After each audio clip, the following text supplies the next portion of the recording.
The Boss in the Sauce Show. Boss in the Sauce Show. Boss in the Sauce Show. Boss in the Sauce Show. Here we go.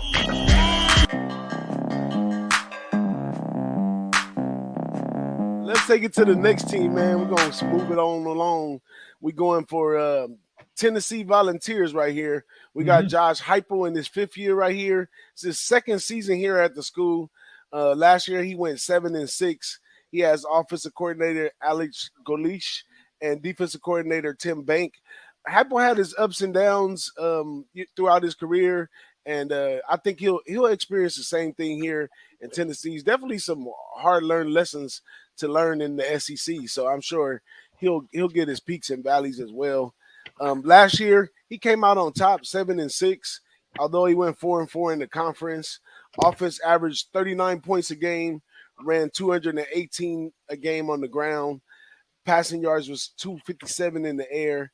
The defense held teams to 29.1 points a game, gave up about 149 on the ground, and 273 in the air. So I see some flaws in the numbers that leads me to think that he got some work to do right here in 2022. What's your outlook on this team right here, Tennessee, with your boy Heupel?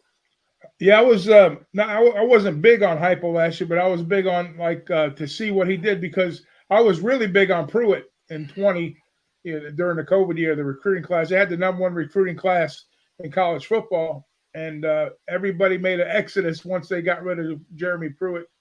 They fired him, brought in Heupel last year, and all the talent left with that. So that was going to be like an interesting look for me. He was able to corral, a Hendon Hooker quarterback from Virginia Tech, which did a fantastic job last year, I thought. His team, he's one of these playmakers that you get him out of the pocket and he doesn't want to be tackled. He wants to gain every yard he can, and the coaches were really trying to rein him in to say, hey, look, slide, run out of bounds, but it's not in his DNA. He wants to make that play. So that was my main concern. I really like that kid. That's going to be the key for them going forward. If they're going to win games, and this team scored 39 points on average a game, I thought he brought kind of like that mentality when he played at Oklahoma and coached at UCF to kind of bring that forward into the SEC. And we've seen some guys in the SEC that have the high power offenses with Lane Kiffin and the guy from Washington State. I always forget his name, man. But anyways, they have high-powered offense, and these teams kind of geared down towards defense. I was kind of hoping Heupel would do that, but Tennessee's defense was pretty bad last year especially against the run, and they had some moments against the pass too. So this is a team that if they're going to compete, and they are up to pick number 2, they're not gonna have to outscore their opponent 40 points, score 40 points a game, because that's undoable in the SEC. I think if they're going to give up 38 35 points and try to win by 38, that's not going to be a recipe for success. So their schedule is a little tougher this year. I think they got to play. They do have Florida, Alabama, Kentucky at home, and they got to go play Georgia on the road. So they can still win 9 to 10 games, this team, but they're going to have a little help. But I think 7-6 was a pretty decent year for first-year coach last year. And I don't know. My question mark is going to be at the quarterback play, how they approach with Hooker. If they kind of reel him in or they just let him be the playmaker he is. Defensively, they got some struggles. That's where it's at for me with them. I think they're going to score points. It's whether their defense, kind of reigns some, kind of improve on the defensive side of the ball. And they probably won't win 10 games if they give up what they gave up last year, but they're not going to outscore all the teams that they had. But they do have, like I said, we do have 7 new coaches, and I think three of them are on that side of the conference still. Well, he has the support of his players, returning 8 on offense, 5 are seniors. Now, according to what they're saying over here on Phil Steele and at the line, is that the quarterback position is not all the way sewn up. We still have Joe Milton, who had 8 starts last year, returning, and they're supposed to go head-to-head with a true freshman, Taven Jackson, as well. But like you said, Hooker's a way more quality player. He showed that fire and desire before, and he should make it out of there. But we'll see how does it go in the end when the season starts. But at running back, they get 3 of their top 4 from last year back, so they'll be doing well at the running position. And once again, the running will be their anchor because the passing game, although we had a wonderful offensive line over there, they did allow 44 sacks last year, so they got to tighten up on the offensive line. They did bring in a little help from Florida transfer Gerald Mincy, and he also has some good depth over there at that position as well.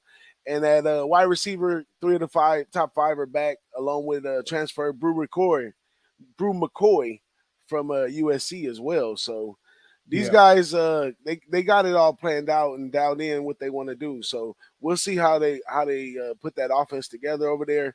Now on the defensive side of the ball, they're returning 7, and 6 of those are seniors. So one band, one sound right there. That's what you're looking for.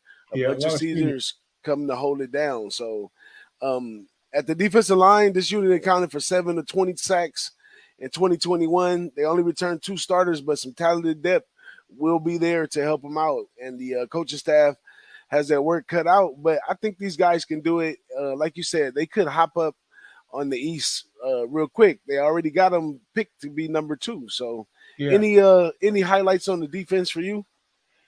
That's what I was kind of looking for, just reading through the, on the defensive side, like you said, they got 7 returning starters coming out, a ton of upperclassmen, which always bodes well. But, for teams that are, just because you got same, guys coming back, it depends how good they were before, they come back. Right. So this team, like I said, the question mark is on the pass defense for me. So if they make the improvements on the pass defense, I think that they'll definitely kind of trim the fat, so to speak, on a line.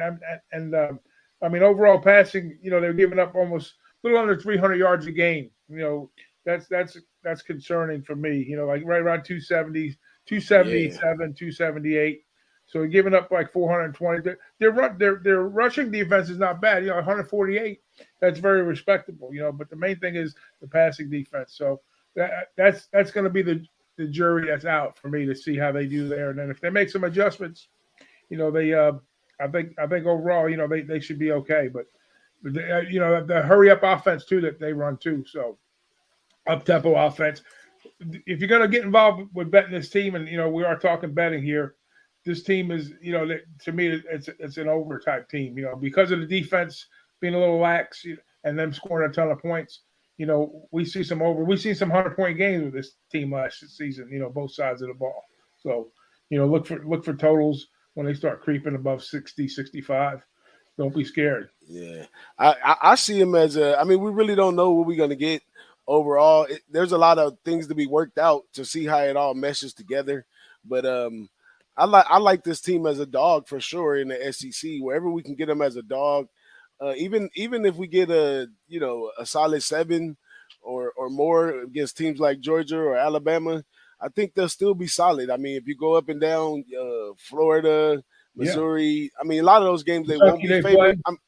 I mean, a lot of those games they will be favored, but I think they may be a cover team as well. I mean, if you think they're going to win outright, if they get to beating the drum to that tune, and you see them winning, that offense is working, then they might be a good cover team for the games that they're favored in, and then cover team when they're the dogs of 7 or more. So there'll be small favorites against Florida, maybe Kentucky at home. They'll probably be 3 to 7 points.